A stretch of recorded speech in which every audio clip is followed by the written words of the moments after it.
Olá pessoal, boa tarde, tudo bem?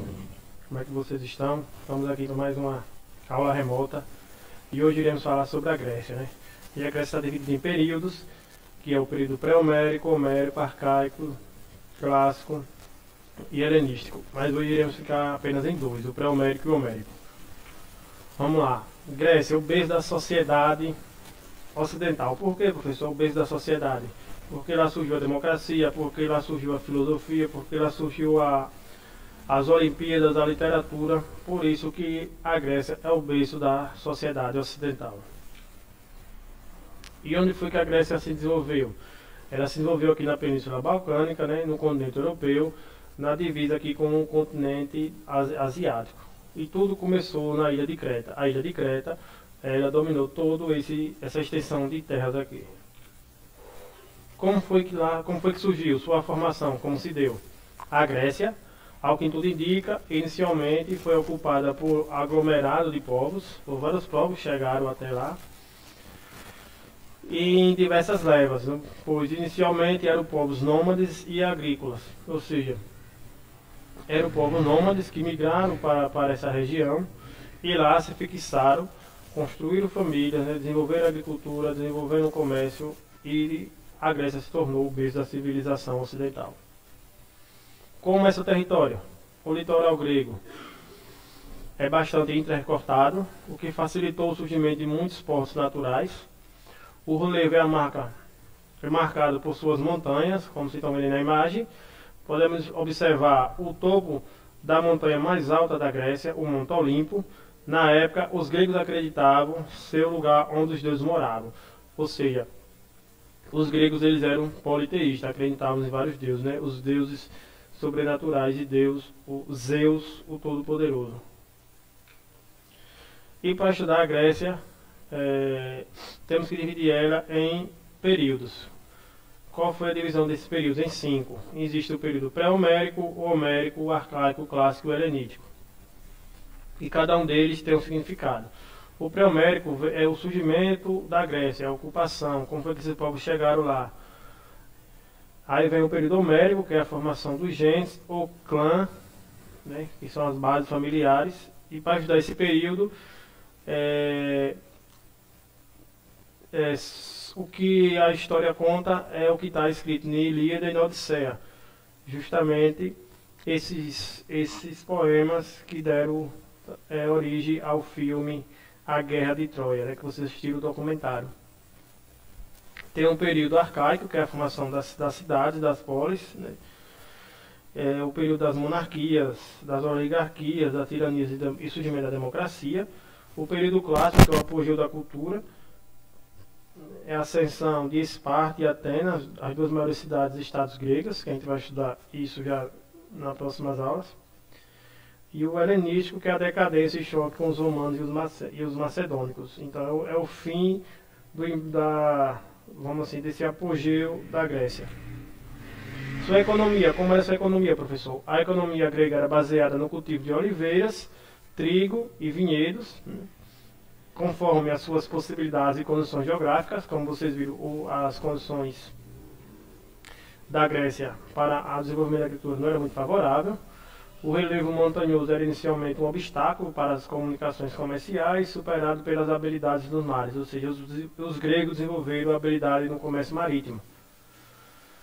A metrópole exportava azeite, né? Eles produziam muito azeite, derivado da azeitona, dessa coisa que comemos hoje, a azeitona que comemos hoje, os gregos eles produziam muito. Produziam também vinho, perfumes, em ânforas, né, para toda a Península Balcânica, ou seja, toda aquela região aqui quem controlava o comércio marítimo eram eles, né. Eles concorriam com os fenícios, com um comércio marítimo muito forte, né, além dos artigos de cerâmicas, né. As colônias forneciam, né, as suas colônias, né, ao redor, porque naquele período era comum você invadir outras regiões e aquelas regiões se tornarem colônias. Essas colônias forneciam para a metrópole peles, metais, lãs e cereais. Com o comércio marítimo, os gregos alcançaram grande desenvolvimento, chegando até mesmo a cunhar moedas de metal, que era novidade para aquele período. E como era a política deles?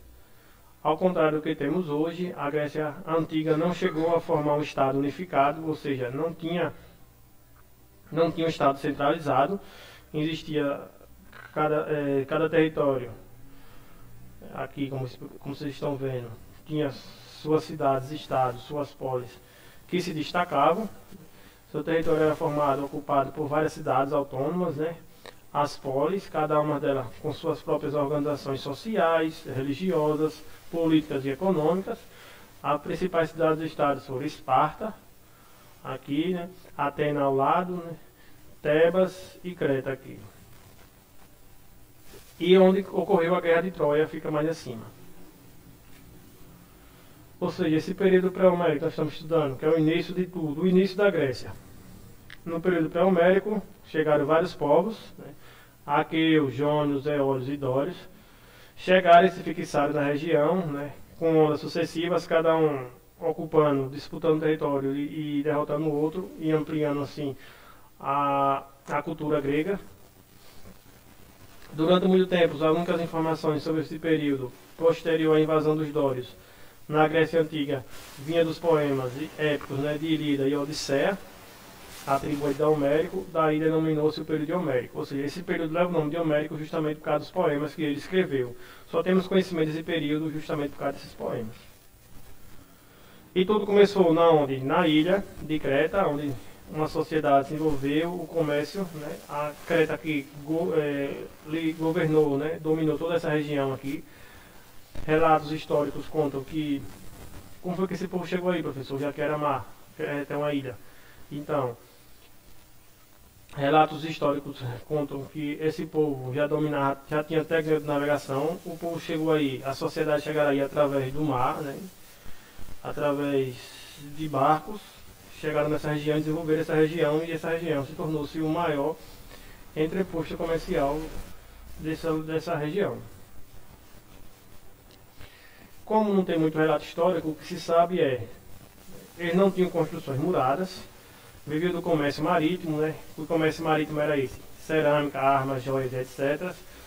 Possuíam uma boa frota marítima, né? Construíram palácios, ainda existem resquícios desses palácios. E a sociedade era matriarcal. O que é a sociedade matriarcal? A mulher ela tinha um papel significativo na sociedade de Creta. Ela exercia um papel de liderança, porque os cretenses eles cultuavam a grande mãe terra, ou seja, que era tida como uma deusa para eles, chamada de Gaia. E governadas pelo um dos reis que mais se destacou foi o rei Minos, em decorrência da história do Minotouro. O que foi o Minotouro? Então, junto com a Grécia, ela é cheia de lendas, cheia de histórias, né? Talvez seja uma das civilizações mais ricas e belas com relação a isso, a imaginação. Tem a Ilíada, tem a Odisseia, que são poemas que vão contar a Guerra de Troia. E dentro também desse contexto existe a história do Minotouro. Os gregos eles possuíam uma lenda, né, para explicar a sua origem. Ou seja, para explicar a origem da Grécia, através da história do Minotouro. Tal lenda dizia que num labirinto habitava um Minotouro, um monstro com cabeça de touro e corpo de homem. O Minotouro dominava a Grécia, obrigando seu povo a pagar pesados tributos, entre os quais a entrega de jovens gregas para servi-lo. O labirinto em que se escondia o Minotouro impedia que os gregos pudessem enfrentar o monstro para libertar a Grécia do seu terrível domínio. Um dia, porém, um jovem grego chamado Teseu decidiu enfrentar o monstro. Auxiliado por Ariadne, uma das servas do Minotouro, penetrou no labirinto, achou o monstro e destruiu, conquistando a liberdade para a Grécia. A lenda do Minotouro estabelece relações significativas com o domínio de Creta sobre o território grego. O nome do monstro deriva do nome dos soberanos cretenses, Mimos. Além disso, segundo recentes achados arqueológicos, existia em Cronos um palácio real formado de inúmeros compartimentos, assemelhando-se muito com um labirinto. Ou seja, os cretenses criaram essa lenda justamente para impor medo aos inimigos, né? Que ninguém conseguia invadir Creta, porque Creta tinha um minotauro e lá tinha um labirinto. Quem chegasse lá se perdia. Contudo, os cretenses chegaram ao fim, foram derrotados pelos aqueus. Como era comum naquele período, um povo invadia a terra dos outros. Os aqueus invadiram, né, a Península Balcânica, onde ficava a região de Creta, e dominaram, né, os cretenses e fundaram outras cidades, como Micenas, Tebas, Pilos e Tirito. Assim como os dórios também invadiram essa região, invadiram a região dos aqueus, expulsaram os jônios, expulsaram os eólios, que eram outros povos, né, da Grécia, expulsaram esse povo para as ilhas, né, mais distantes. Aí foi aí que aconteceu a diáspora grega, né? Esse povo que fugiu desses conflitos, dessas guerras, fundaram pequenas unidades autossuficientes, baseadas na coletividade, que são gênios, que são clãs, famílias que ali viviam, né, harmonicamente viveu ali, comandada pelo um chefe chamado Hipártese, e eles, ao fugir desses conflitos e criar esses gênios, criarem essas comunidades não se desenvolveram e se tornaram os polis importantes, que foi o caso de Atenas, que foi o caso de Esparta, que a gente vai ver na próxima aula. Ainda no período homérico, né, teve o período pré-homérico, que foi a formação, o surgimento, né, da ilha de Creta. Aí vem o período homérico, né? Os aqueus invadem Creta, né, destrói, aí vem o período homérico, né? E como é que a gente estuda sobre os períodos homéricos? Conseguimos estudar através dos poemas da Ilíada e da Odisseia. A Ilíada, que retrata a guerra de Troia, e a Odisseia retratando o retorno de Ulisses ao reino de Ítaca, né? Todos esses poemas foram escritos por Homero. Por isso que o nome dá o período chamado período homérico. E o que foi a Ilíada? É o mesmo que Troia. A Ilíada, poema épico atribuído a Homero, possuía mais de 15 mil versos e conta o episódio da guerra de Troia, né? O motivo da guerra foi o rapto de Helena, mulher de Menelau, rei de Esparta, por Paris, principalmente o príncipe de Troia. Para vingar o insulto, os gregos cercaram a cidade por 10 anos e acabaram por destruí-la. E o que foi a Odisseia? É o segundo livro que os gregos atribuíram ao poema Homero. Tem cerca de 12 mil versos e seu nome vem de Odisseu, rei de Ítaca, também conhecido por Ulisses. A Odisseia contava da aventura de Odisseu em seu retorno à terra natal, depois do fim da guerra de Troia. Enquanto Odisseu esteve ausente por 20 anos, vários pretendentes assediaram sua linda mulher, Penélope, e ambicionaram tomar a posse de sua casa e suas riquezas. Ao chegar, Odisseu vingou-se matando-os. Então, fica aqui nossa aula, né? A gente estudou o que foi a Grécia, o berço da civilização ocidental. E dividida, né? Por enquanto dividimos ela aqui, ficamos em 2 períodos, o pré-homérico e o homérico. Da próxima aula vamos estudar mais alguns períodos, né? Que é o arcaico, depois vamos dar o clássico helênico, mas vamos ficar hoje por aqui. Quero agradecer a presença de vocês, o comprometimento, e vou deixar aqui uma frasezinha. Estudar pode não ser o que mais gosta de fazer, mas será essencial para um dia fazer o que mais gosta, né? Então um abraço, fiquem com Deus e tudo de bom para vocês.